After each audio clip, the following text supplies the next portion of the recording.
Morning, folks. Happy Wednesday. I'm doing the town hall here today, and then I'm actually going south for a couple of days. I haven't, I've mentioned here a couple of times, I haven't seen my wife or my kids in over 2 months now. They've been down south, so I'm actually going down there for a couple of days, and then bringing them back to beautiful Buffalo early next week. So next time you see me at the town hall, don't be surprised, because I'll actually be down there.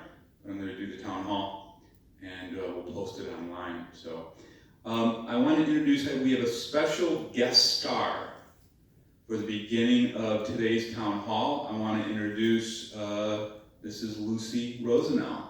This is Rosenau, come on down.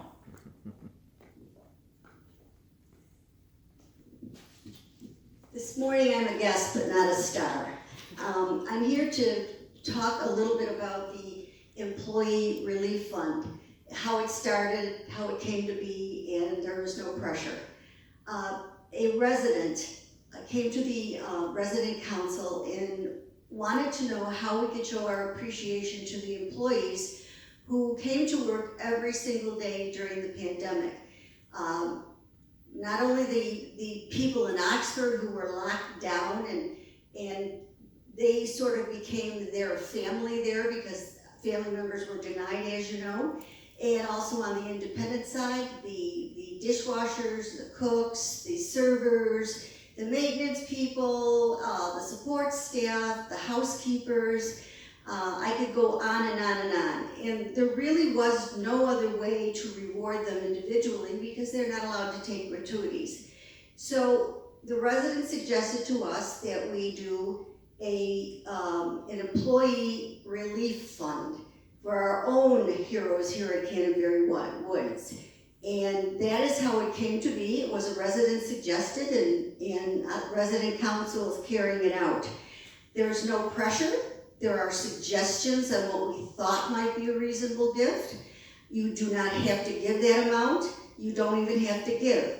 This is not in lieu of Christmas. Christmas is an entirely separate thing. So you keep that in mind. So you will be hearing from me again in November for the Christmas fund. So thanks for listening to me.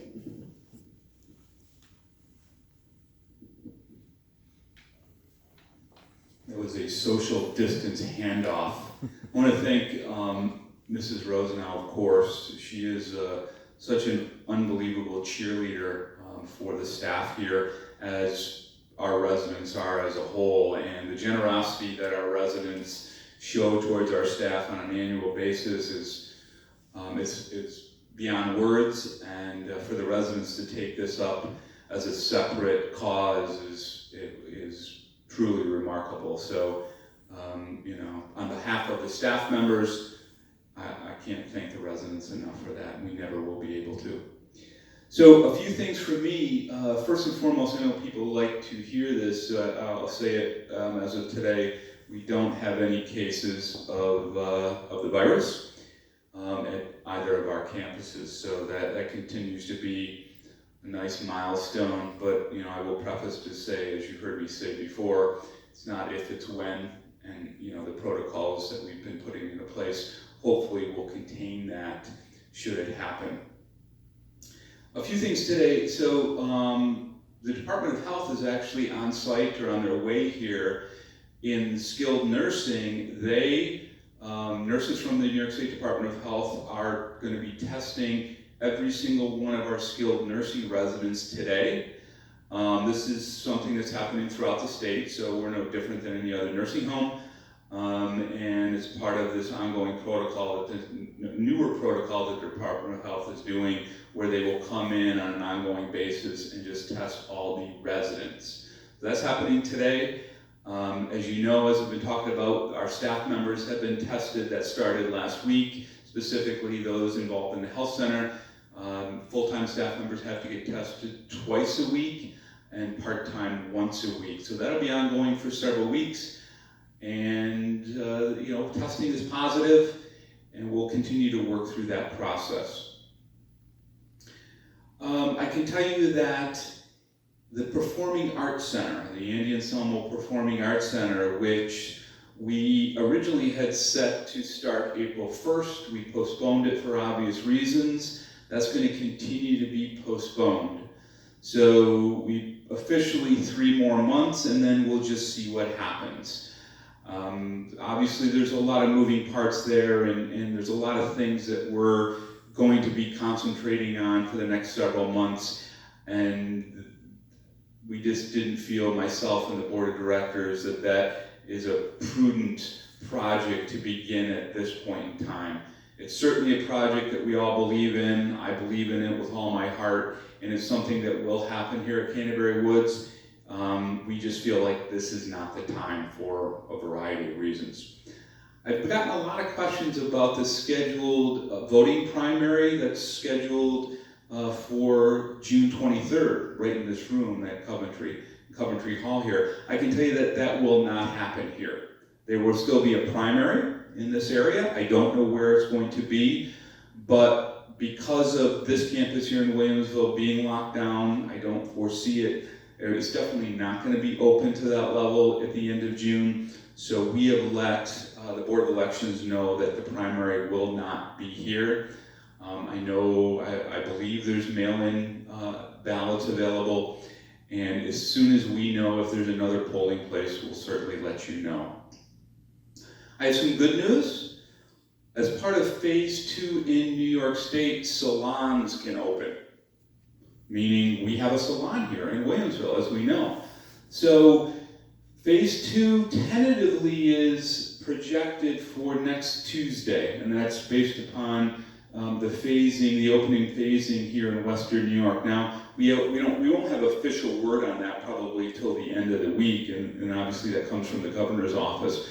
But I did meet with Sue Dickey, who runs our salon. Keep in mind, the salon employees are not Canterbury Woods employees. So it's a contract service, but Sue and her folks have been here for many, many years and certainly do a wonderful job. So we're tentatively planning on opening the salon possibly late next week. I say possibly simply because we don't know when the governor is going to allow Phase 2 to happen. I can tell you that just like the dining experience, the salon experience, whether it's here or anywhere else in Western New York, is going to be considerably different. So specific to our salon, there will only be 2 salon employees in there at any time and only 2 residents. So by appointment, you show up, you would go in, you would have your treatment, your haircut, and so on, and then they're going to shush you right out of there. Residents who are waiting for appointment will have to wait outside of the salon. So that area in front of the salon, there's a bench, and obviously our waterfall and so on. We'll have additional seating put on there. So if you're waiting for a spot, for a salon appointment, you can wait right there. Of course, we don't want a bunch of people waiting, so please come as close to your appointment as possible.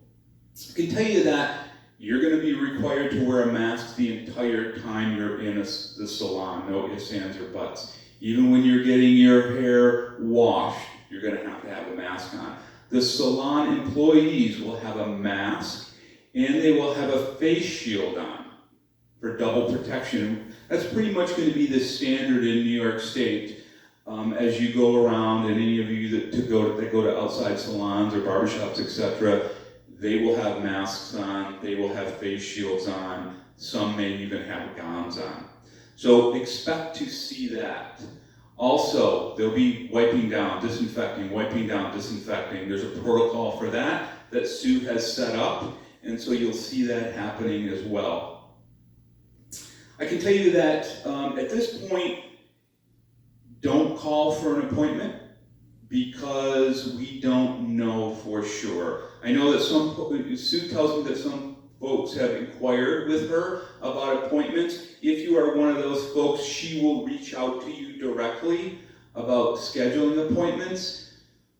When we know for sure that there's going to be an opening date and what that date is, we will get a memo out to all the Canterbury Woods residents. We will post it on Touchtown. We will give the information out. We will reiterate the phone number that is still on right now. You will have to call that phone number and leave a message they will get back to you on that message, because they're not going to be answering the phone regularly there for the time being because of the COVID, and they want to make sure that they're just focused and not having to be all over the salon. So from going forward, it's going to be call the number, leave a message, they will get back to you.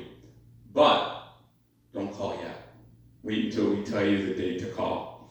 There'll be no spa services at this point. So manicures, pedicures, anything that you would go into the other spa-related room, they will not be available at this point. Simply because, again, you've heard me say baby steps, and Sue and I talked about it, and we both believe that we're going to take it as an ongoing, slow and steady, make sure the residents understand the process, make sure we're educating people, get through the first few weeks, couple of weeks, see how it goes, and then go from there. Also, there'll be no chemical treatments initially.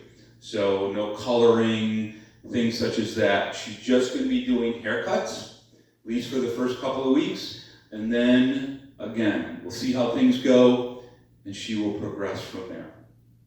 So hopefully that's a bit of good news, and we'll be getting that up and running as quickly as possible and as safely as possible here at Canterbury Woods as we try to coordinate some of these services with what's going on in the greater community.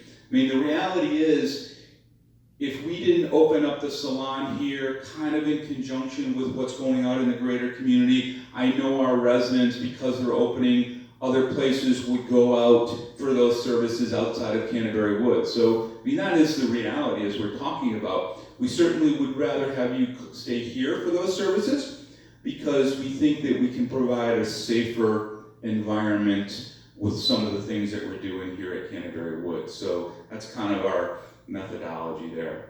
Thanks again, and I will join you all again on Friday.